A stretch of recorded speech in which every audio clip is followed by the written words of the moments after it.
আমরা প্রতিনিয়ত অনলাইনে চাকরি খুঁজি এবং অনলাইনে চাকরি খোঁজার ক্ষেত্রে আমরা অনেক রকম অ্যাপস বা ওয়েবসাইট ইউজ করি। তো আজকে আমি অনলাইনে চাকরি খোঁজার জন্য আরেকটি অ্যাপস নিয়ে রিভিউ দিব। তো চলুন শুরু করা যাক। কিছুদিন আগে আমি বিডি জবস নিয়ে ট্রাই করেছিলাম। বিডি জবস দিয়ে আপনার অবশ্যই 100% ওখানে হিউজ পরিমাণ চাকরি অফার দেওয়া হয়। আপনি ওগুলা ট্রাই করে অবশ্যই আপনার জবের ব্যাপারে ডিটেলস জানতে পারবেন। তো আরেকটি অ্যাপ নতুন আসে, সেটা হলো কর্ম অ্যাপস।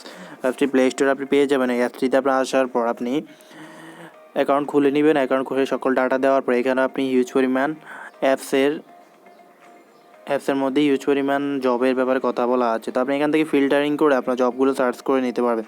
লোকেশন দিয়ে আপনার প্রোফাইলটা ক্রিয়েট করে এরপর আপনি ওখান থেকে জবের অফার করে নিতে পারেন। তো অ্যাপটি নতুন আসছে, যদি এখন অফার অনেক কম, তো পরবর্তীতে আরও বাড়বে। তো আপনারা চাইলে এই অ্যাপটিতে ট্রাই করবেন, কারণ এই অ্যাপসটা এখন নতুন, তাই যারা অ্যাপ্লাই করবে খুব কম পরিমাণ মানুষই অ্যাপ্লাই করবে, তাই অবশ্যই আপনারা কর্ম অ্যাপসটি ইউজ করবেন। এই অ্যাপসটি ইউজ করে আপনি এখান থেকে সকল জবের ব্যাপারে ইনফরমেশন পেয়ে যাবেন। তো এই অ্যাপস নিয়ে আর তেমন কিছু বলার নেই। আপনারা নিজেরাই অ্যাকাউন্ট খোলার পর কিংবা নিজেরাই অ্যাপসটিতে ঢোকার পর সকল বিষয় বুঝতে পারবেন। তো আমি আর কিছুই বলতেছি না, তো অবশ্যই এটা ট্রাই করে দেখতে পারেন। তো ভালো থাকবেন সবাই, সুস্থ থাকবেন, অবশ্যই আমার চ্যানেলের সাথেই থাকবেন। ধন্যবাদ সবাইকে। আসসালামু আলাইকুম।